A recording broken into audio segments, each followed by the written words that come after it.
Hi, this is Patty, and thank you so much for listening to my presentation today on Qualitative Approaches to Mixed Methods Practice by Charlene Hess-Bieber. In the context of the article, she argues that there is a methodological orthodoxy in mixed methods that favors quantitative methodologies and that positions qualitative methods second. Often quantitative methods are primary in mixed methods designs, seeking to test quantitatively generated theories about the social world. Researchers tend to lean toward a specific methodology, often positivism, making it difficult to see both sets of findings in dialogue with one another on equal footing. This article challenges the current methodological focus on positivism by centering qualitative approaches to mixed methods practice. Qualitative focus seeks to empower individuals' stories with the goal of understanding how they make sense and meaning within their world. Via 6 case studies, this article demonstrates the synergy of combining methods in the service of qualitatively driven approaches. The goal is finding truth and uncovering laws of human behavior via social, objective inquiry. I'll look at 2 case studies of the 6. In the first, Louise Marie Roth's research, Selling Women Short, Gender and Money on Wall Street, tackles gender inequality in the workplace. Through a nested mixed methods design, she conducted semi-structured interviews, nesting quantitative closed-ended questions into primarily qualitative in-depth interviews. Through dialoguing with her qualitative and quantitative findings, Roth saw how men and women's wage differences are connected to specific organizational practices on Wall Street. It was the qualitative data that allowed her to delve deep underneath the surface and explore the experiences of her respondents. To dialogue was not to ask for convergence of results, but rather to be comfortable residing on multiple levels and in multiple realities that inform one another. In another study, which was a sequential exploratory design, Sarah McMahon looked at understanding community-specific rape myths. She wanted to explore the subculture of college student athletes and specifically the meaning, role, and salience of rape myths within that culture. Her approach was qualitatively driven in that she sought to capture the essence of these rape myths that may not materialize through the use of quantitative surveys. McMahon carried out a sequential explanatory design, first administering the survey to 205 sophomore and junior student athletes at one Northeast Public University.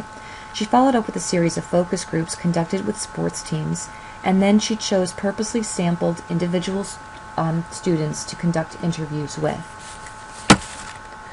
The qualitative aspect revealed the subtle nuances of each individual answer, thereby allowing for rape-supportive beliefs to be exposed in her research. McMahon's study is a really good example of how mixed methods can be used to reveal how opinions of respondents can change based on the type of research methods used. So overall, in the course of this paper, I looked at the contributions of mixed methods, looking at mixed methods from a qualitative perspective, and found that there were several different benefits from this perspective, or reasons to use this perspective. One, it can increase the generalizability of the research. Also, it can help you to locate or define a population of interest that you may not otherwise have thought that you would use. It can help to enhance the validity and reliability of research findings by allowing for the exploration of contradictions to be found within the quantitative or between the quantitative and qualitative results.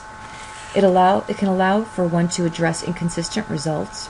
Researchers can employ a quantitative study followed by a qualitative study to explore contradictory results in more depth. It can test the validity of qualitative results.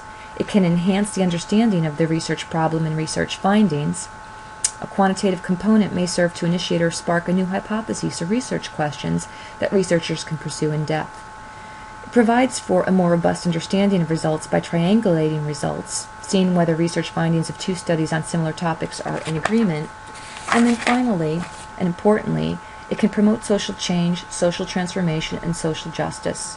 Because most of the case studies in this article had a general goal of social justice and the transformation of society, as well as taking a critical approach to knowledge building that questions traditional knowledge. So in this study, some things that I now question in my own research goals are whether or not what I'm really trying to do is validate a positivist view, or am I being constructivist as I thought I was? Is my mixed methods truly being used to answer a research question that I set out to answer? And will I be okay with the results if they contradict my original hypotheses? This article made me look at new avenues to explore this true constructivist approach that I hope to have. And it also makes me think about revisiting the qualitative portion of my research. I hope that it adds to potentially your research by having you think about a qualitative emphasis, supporting a constructivist approach. And maybe you'll be open to potentially new findings and encourage exploration.